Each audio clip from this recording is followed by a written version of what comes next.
Mi nombre es Ana Gabriela Martín del Campo. Actualmente curso el quinto cuatrimestre en la licenciatura Pedagogía, en la materia Economía y Educación. Bien, comencemos. Los mercados son muy importantes, pues determinan el tipo de la economía. Pues si bien es posible intercambiar bienes y servicios por medio del trueque, la mayoría de los mercados dependen de los vendedores que ofrecen sus productos o sus servicios. Y esto ya incluye el trabajo y a cambio pues se da el dinero de los compradores. Es importante realizar el estudio del mercado, ya que nos permitirá conocer cuántos individuos, o bien, podemos decir que cuántas personas o empresas desarrollan la actividad económica que pretendes, pues, o se pretende desarrollar, ya sea en un proyecto, o en un producto.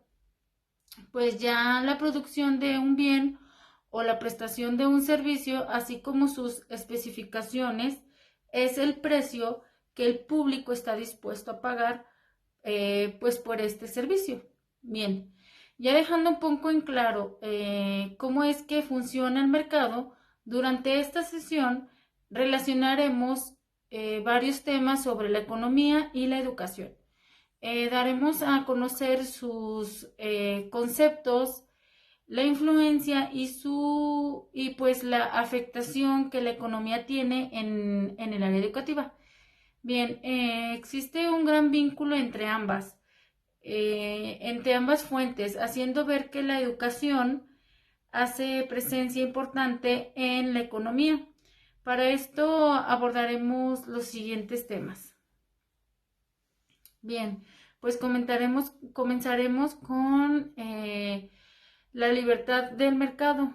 Después pasaremos a capitales, producción, consumo, oferta y la intervención estatal en la economía de la educación del Estado, el gobierno, ingresos públicos y su relación con la educación, impuestos, egresos públicos y su distribución en la educación, gastos corrientes, serían más bien gastos corrientes, gastos de infraestructura, gastos sociales, pagos de la deuda y pues también tenemos la fuente de financiamiento y su aplicación en las nuevas políticas educativas.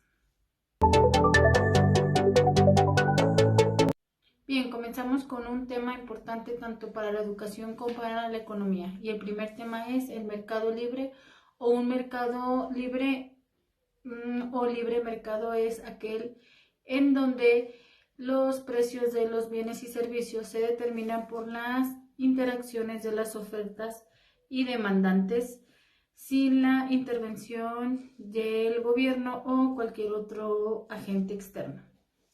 Segundo tema serían los capitales y estos se caracterizan por comprender todos los bienes durables que se destinan a la fabricación de otros bienes o servicios. El tercer tema sería la producción y esta la enfocaremos en el área de la educación. Bien, una función de la producción en la educación consiste en la relación entre la cantidad de las entradas, la cantidad y la calidad de las salidas que arroja el proceso productivo. Para conocer estos resultados se realizan estudios, pues más que nada estadísticos, mediante mediciones econométricas de los resultados obtenidos por los estudiantes. Dentro de la oferta tenemos la oferta educativa y encontramos el conjunto de los aspectos y características relacionadas con la enseñanza que se da a conocer para su consumo. Bien, y continuamos con la intervención estatal en la economía de la educación. Bien, esta interviene mediante la regularización en los sistemas que se relacionan en el área educativa y pues también de la economía. Bien, pero queremos saber pues cómo influye la educación en el gobierno. Bien, desde 1992 los gobiernos de la entidad federativa pues se puede decir que del país, por ley, los responsables de administrar las escuelas y proveer los servicios educativos, ellos son, y pues por otro lado, se preguntarán, pero ¿qué tiene que ver el Estado con la educación? Pues él es una pieza muy importante y fundamental porque con el paso del tiempo, la Constitución del Estado Nacional, la educación se impulsó como un derecho universal y el Estado se hizo cargo de brindar ese derecho. Pues ahora bien, tomando en cuenta la información anterior, veremos los ingresos públicos y su relación con la educación. Bien, el objetivo de ello es conocer si la distribución de los recursos públicos destinados a la educación, pues más que nada obedece a las necesidades y retos que enfrenta el país en la materia de la misma, de lo que estamos hablando, de la educación. Y pues el gasto educativo se entiende como la suma del total de la función educativa y lo asignado pues por la SEP y por medio de esta y de otras funciones destinadas a la educación. En 2021 este gasto asciende a 830.400 millones de pesos y pues recordemos que los impuestos son muy importantes,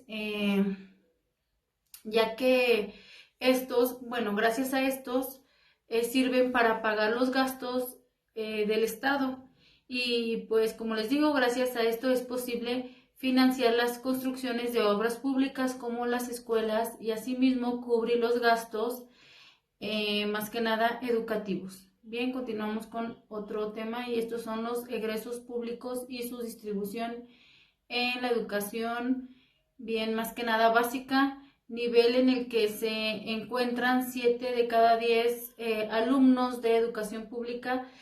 Esto se dirigirá en un 61.2% del presupuesto, mientras que a la educación superior, donde se ubica el 9.4% de la matrícula de estudiantes, se destinará el 16.6% de los recursos.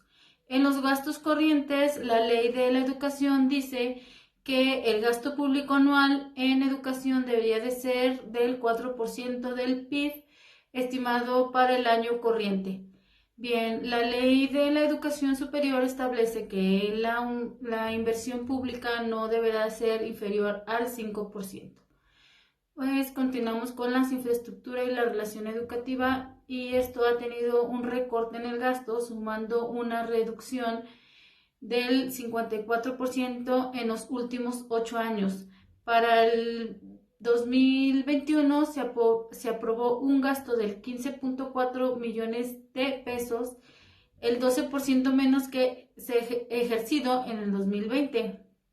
Es importante mencionar pues los gastos sociales, debido a que el gasto social es parte del gasto público total. Este se dedica a cubrir gastos e inversiones en actividades como la educación pública. Dentro del pago de la deuda, las debilidades diversas de la deuda ha aumentado en los mercados emergentes y pues esto hace que afecten la economía de los hogares, incrementen las posibilidades de disminuir la calidad de vida de las personas. La inversión en las escuelas y la propagación de las mismas. Y pues por último tenemos el financiamiento y sus nuevas políticas en la educación.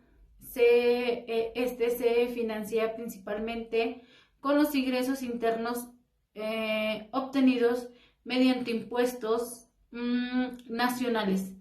Pero pues sin embargo Las políticas fiscales nacionales son a menudo insuficientes para generar suficientes ingresos. Bien, hasta aquí he terminado pues los temas y en conclusión considero que el país tenemos poca inversión en el área educativa y esto afecta en todos los ámbitos de la misma, debido a que tenemos entidades que aún no cuentan pues con escuelas y pues seguimos con un rezago impresionante educativo. Bien, para mí es importante mencionar que la educación es una gran potencia para mover la economía, ya que existen varios comercios, los cuales se relacionan con la demanda de las necesidades escolares. Y pues pondré un claro ejemplo con la pandemia. Al paralizar las escuelas hubo un incremento en la caída de varios negocios, los mismos que estamos hablando que se relacionan con la misma. Si podemos observar en la actualidad, las escuelas han ido poco a poco adaptándose a la situación de la pandemia y el comercio local ha ido, pues se ha ido estableciendo. Es increíble cómo se logra hacer un gran movimiento y pues más que nada reactivación con el regreso a las escuelas. Pareciera ser que la economía depende más de lo que se pensaba de la educación.